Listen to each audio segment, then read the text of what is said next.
नमस्कार फ्रेंड्स, आपण मानकु महेश्वर सेठी YouTube channel रे स्वागत जनाउछि। देखंतु आज मु आपण मानकु एई वीडियो माध्यम रे भत्ता टंका विषय रे किछि इंपोर्टेंट न्यूज़ देबाकू जाउछि। आपनको पाखरे मोर गोटे रिक्वेस्ट कि आपण माने वीडियोटी को लास्ट पर्यंत देखंतु, कारण वीडियोटी को लास्ट पर्यंत देखिबा द्वारा आपण माने संपूर्ण रूपे बुझी पारिबे। जदि आपण आम चैनल को फर्स्ट टाइम पाई देखुछंती ताहले वीडियो को गोटे लाइक करंतु, चैनल को सब्सक्राइब करी पाखरे थिबा बेल आइकन को प्रेस करी ऑल नोटिफिकेशन बटन को ऑन करंतु। सब्सक्राइब करिबा द्वारा आपण माने सबुदिन नोटिफिकेशन पाई पारिबे। आसंतु वर्तमान वीडियोटी को स्टार्ट करिबा।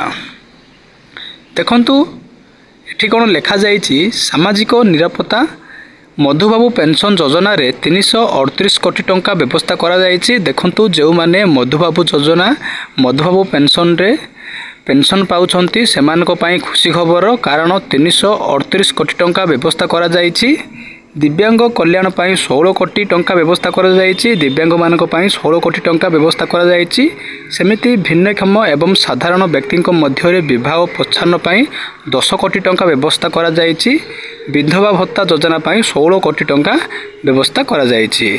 आपण माने वेट करथांतु, खूब शीघ्र एई सब लागू हबो। समस्तंकर आपण मानकर भत्ता टंका 3000 किंबा 3500 टंका आपण मानको मिलिबो। आपण माने वेट करंतु, खूब शीघ्र आपण मानको पई खुशी खबर आसीबो। जो माने मधुबाबू पेंशन रे अंतर्भुक्त अछंती, डिसेंबर लास्ट किंबा जनवरी मास भितरे आपण मानको खुशी खबर मिलि जिवो। आपण मानकर भत्ता टंका वृद्धि हबो। समस्तंको आपनको 3000 किंबा 3500 टंका मिलिबो। आपण माने वेट करथांतु।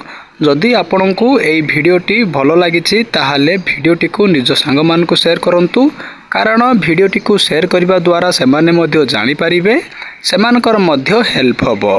भिडियोटी को देखिथिबारु आपण मानको बहुत बहुत धन्यवाद। Thank you.